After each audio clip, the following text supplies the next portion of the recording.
Have you ever wondered why children learn so quickly? Unlike adults, children remember things easily and right away. What is their secret? It is high brain plasticity. The higher the plasticity, the easier it is to change old neural connections and make new ones.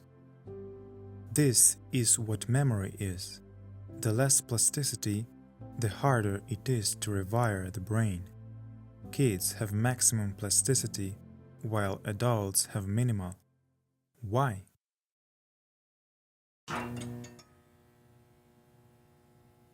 Because to work well with the world around us, we need stable, not flexible neural connections. This makes thinking easier and saves energy.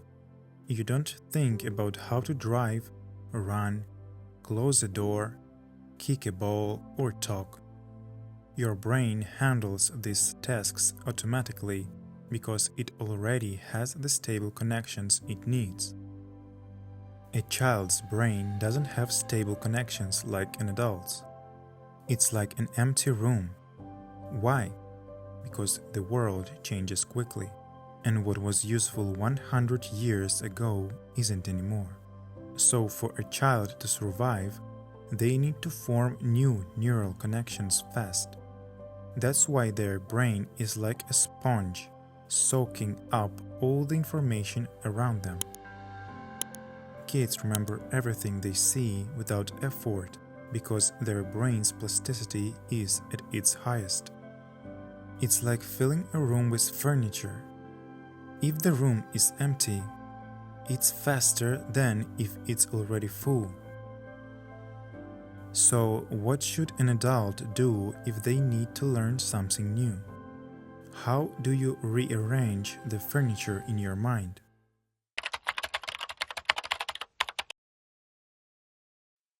Focus. You need to use focus. For adults, this works differently than for kids. We can't remember everything, it is too much. We can only remember what is truly important. Every time we focus on something, it signals the brain to increase plasticity. The longer an adult can focus, the higher their brain's plasticity, and the faster they remember important information.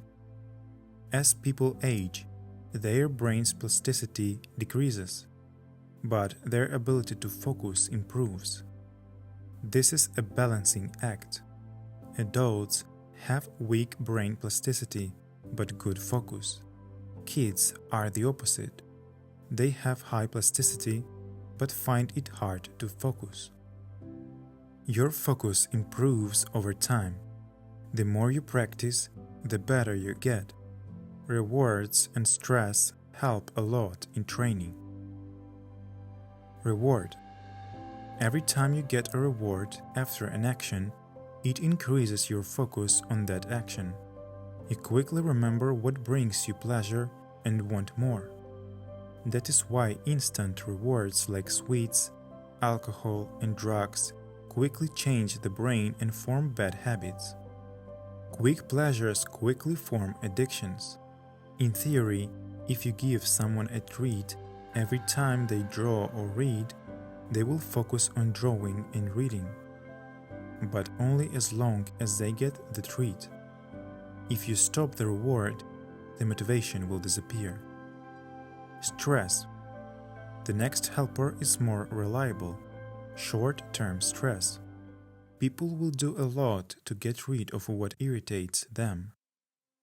Students before exams or people in a new language environment can quickly remember a lot of information. When you are in an unpleasant situation, it evolutionarily makes sense to remember it well and how to get out of it. This helps if it happens again in the future. So stress increases your brain plasticity. Stress is a great learning tool.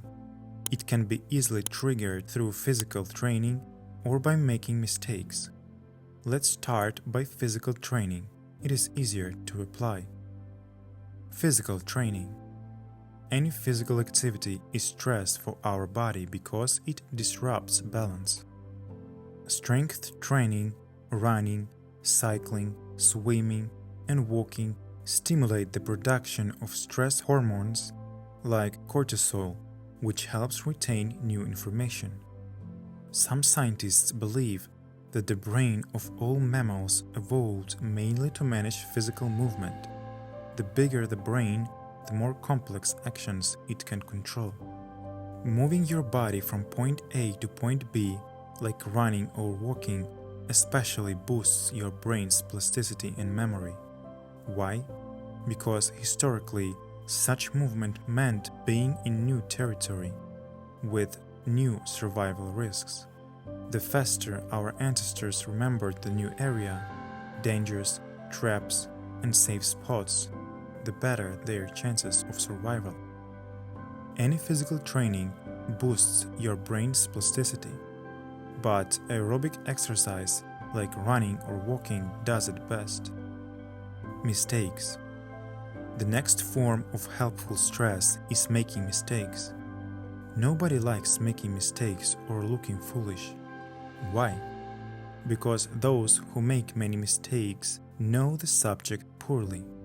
Historically, those who knew poorly died more often than those who knew well. That is why it feels bad when you make mistakes. At that moment, cortisol is released and your memory improves. Your learning process needs feedback so you can see your mistakes, feel bad, and activate your brain. Think about how to organize this in the area you are studying. Now, let's talk about how any skill is formed. This process always has two stages: input and output, consumption and practice. Input.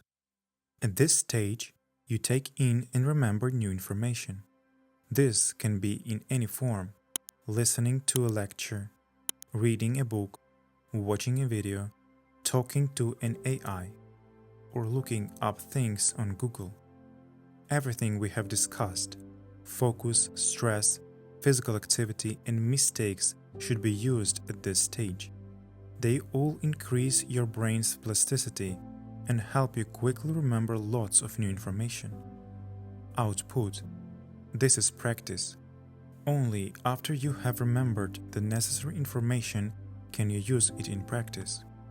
Input and output don't mix well because they are opposite processes. Stress, mistakes, and focus help remember information but make it hard to think deeply. But the second stage, output, needs conscious thinking. You need to think. However, any stress, like physical training, makes thinking harder. There's nothing stranger than forcing students to speak a new language from the first lesson. How can you do output if you skipped input? How can you think in a new language if your mind is stressed? If you need a perfect plan, it should be step by step. First, the student consumes information for a long time, then tries to practice it. During physical training, you listen to formulas, a foreign language, or traffic rules. Stress improves your memory. Then, in a calm state, you solve equations, speak a new language, or drive a car. Stress helps you remember, but makes thinking harder.